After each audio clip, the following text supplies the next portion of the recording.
Delve into one book daily, and today we're diving into To Kill a Mockingbird.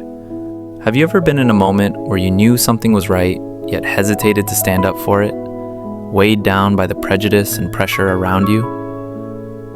When the voices of the majority surge forward, tangled with bias, is upholding your inner justice a badge of courage or a chain for the lonely?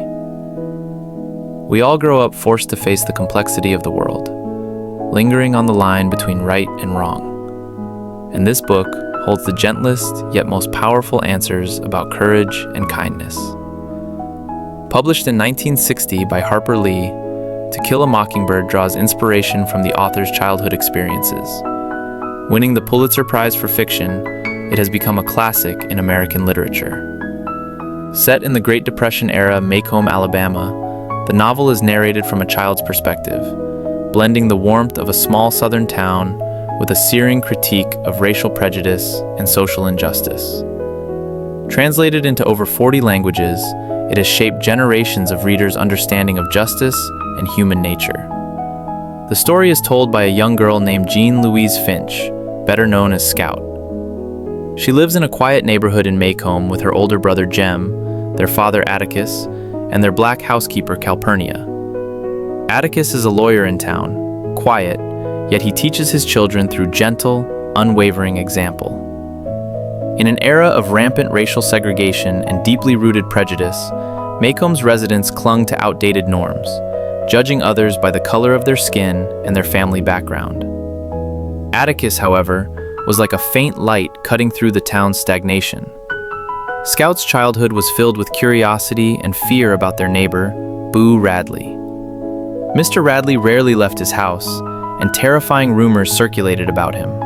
Stories that he'd stabbed his father with scissors, been locked away by his family ever since, and wandered the town at night. The children loved to explore around Boo Radley's house, making up tales about him, eager to catch a glimpse, yet terrified of being harmed. "Will he suddenly rush out and grab us?"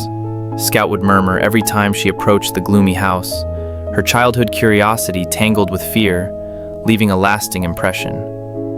That fear, at its core, was an instinctive resistance to the unknown, much like the town's prejudice against black people, born from hasty judgments without true understanding. Their peaceful life was shattered by a court case. A black man named Tom Robinson was accused of raping a white girl, Mayella Ewell. Almost everyone in town declared Tom guilty without a trial. In that era, a black person's testimony held no weight against a white person's. When the court appointed Atticus to defend Tom, the entire town erupted in outrage. Neighbors whispered behind his back, shouted insults at him on the street, and even Scout was mocked at school for her father defending a nigger. Atticus sat alone outside Tom's jail cell late at night, guarding against potential retaliation from angry white men. Scout and Jem snuck out to find him, watching as their father faced a hostile crowd with calm resolve. In that moment, Atticus loomed larger than ever in his children's eyes. He once told them, "Courage is not a man with a gun in his hand. It's knowing you're licked before you begin, but you begin anyway, and you see it through no matter what." He knew full well the case was nearly unwinnable. Prejudice had built an insurmountable wall in people's hearts, but he took it anyway. For he understood this was a matter of justice, and the most important lesson he could teach his children. In the courtroom, the truth slowly emerged. Mayella was a lonely girl, trapped in poverty and despair with her alcoholic, abusive father, Bob Ewell. She'd made advances on Tom, and when caught, had lashed out in shame, conspiring with her father to fabricate the rape accusation. Tom, kind and honest, told the truth. He'd only helped Mayella with chores out of sympathy, never crossing any lines. With careful logic and compelling evidence, Atticus picked apart their lies, proving Tom's innocence. In that moment, Tom was overwhelmed by helplessness and despair.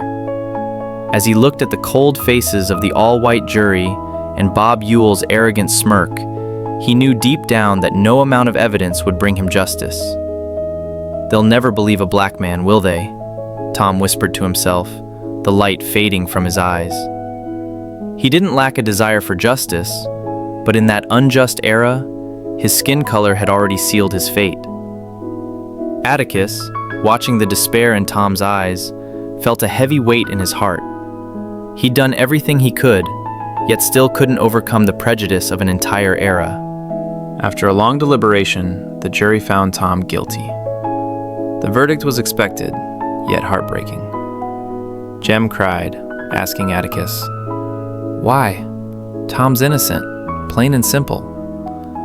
Atticus stroked his son's head gently, his voice calm but resolute. "Because the one place where a man ought to get a square deal is in a courtroom, be he any color of the rainbow. But people have a way of carrying their resentments right into a jury box. Prejudice is a mountain. Sometimes, no matter how hard we push, we can't move it. But we can't stop trying, because standing for justice is meaningful in itself." In that moment, the world lost its innocence for the children. They began to understand that injustice and darkness existed everywhere, and that courage meant choosing kindness and justice even after seeing the worst of the world. Unable to bear life in prison, Tom tried to escape and was shot and killed by guards. The news hit like a sledgehammer.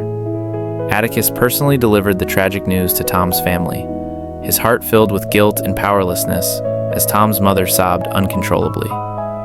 He knew Tom's death was more than the loss of a life. It was a murder committed by the prejudice of the times. Humiliated by Atticus exposing his lies in court, Bob Ewell harbored a grudge, targeting Atticus and his family.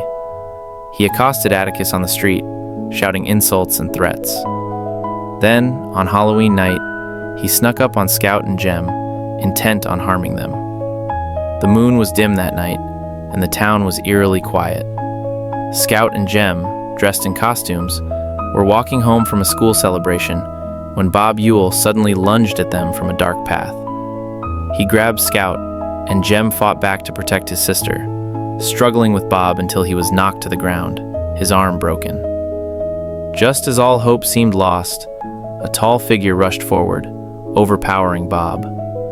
When Scout removed her costume mask, she saw the face she'd been curious about for years. It was Boo Radley. Boo stood silently, still carrying the chill of the night, his eyes soft and gentle, nothing like the monster of the town's rumors. All those years, he'd been watching over Scout and Jem quietly, stepping forward without hesitation when they were in danger. "Thank you," Scout whispered, her fear replaced by warmth and remorse. She'd joined the other children in spreading lies about him, fearing and mocking a man who'd done nothing but good. The town had misunderstood him, yet he possessed a pure, quiet kindness. Bob Ewell died accidentally in the scuffle. Sheriff Tate arrived at the scene, and after hearing what happened, made a decision. He would tell the town Bob had fallen on his own knife and died. Atticus initially objected, insistent on telling the truth. But Tate said to him, "Atticus, sometimes the truth isn't the best thing. Boo Radley saved those children's lives. If we tell the truth, the whole town will descend on his house, disrupting his peace. That's not justice for him. To kill a mockingbird is a sin. They sing their hearts out for us, doing no harm.